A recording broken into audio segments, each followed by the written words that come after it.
February 1943, deep in occupied Norway. 9 men on skis carry explosives toward a fortress factory. Inside that factory sits the only substance that could make Hitler's atomic bomb real, and these 9 men are here to destroy it.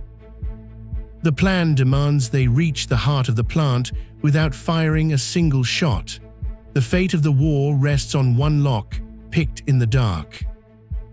To understand the stakes, we have to go back to 1940, to the conquest of Norway. In that invasion, the Germans captured something they had not planned for, a small industrial plant in a remote valley. The plant was called Vemork, and it made a substance called heavy water. Heavy water is ordinary water, but with a heavier form of hydrogen, and that one difference made it priceless to a nuclear program. By 1942, scientists in Berlin had proven they could split the atom. Heavy water was the key to slowing the reaction down. The Allied command understood the danger immediately. If Germany got the bomb first, the war could end in a single blinding flash. So the Allies made a decision. Vemork had to die, and the only way in was through the mountains on skis. The first attempt ended in disaster. A glider force was blown off course, and the survivors were executed by the Germans. That failure cost lives, but it also taught the Allies a lesson. Gliders were the wrong tool for this mountain. So a new plan was built around a different weapon. Men who knew this country better than any German soldier.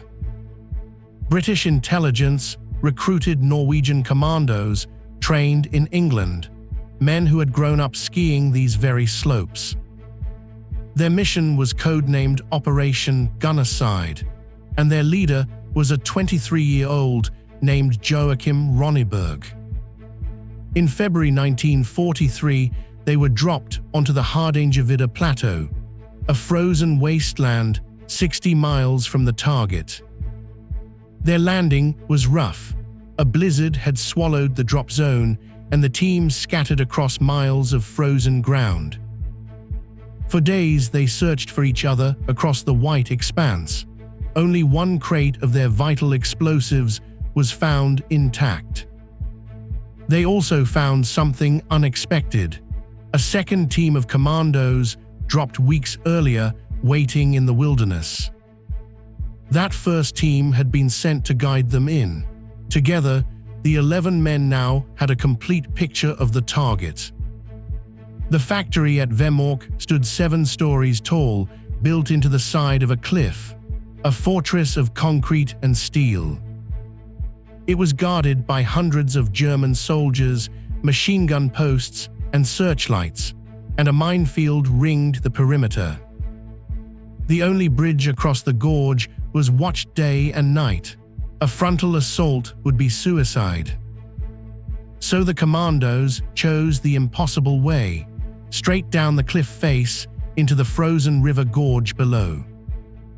On the night of February 27, 1943, they made their move. 11 men in darkness at the river's edge. Now came the first test of the plan. A sheer railway embankment, frozen solid, rising above them. They climbed it by hand, one man at a time, hauling the explosives up with them. No ropes, no sound. At the top lay the railway line, and beyond it, the factory fence. They slipped through a gap in the wire without a word. The heavy water plant sat in the basement, beneath 7 stories of machinery, and its door was locked. A single sentry paced nearby, his back turned. The commandos waited for the exact moment he looked away. Then the leader, Joachim Rønneberg, moved. He reached the steel door and slipped his lockpick into the dark keyhole. Everything came down to this single skill. A lockpick, a dark corridor, and the seconds before the sentry turned around. The lock turned. The The door swung open into a narrow concrete corridor, black as pitch. Inside, the room was empty of guards, just pipes, valves, and the machines that made heavy water. Rønneberg gave the signal. His men moved in fast, each with a specific task already memorized. They laid their charges on the electrolysis cells, the heart of the heavy water production line. Then one man lit the fuse cord. 20 seconds, that was all the time they had to get out.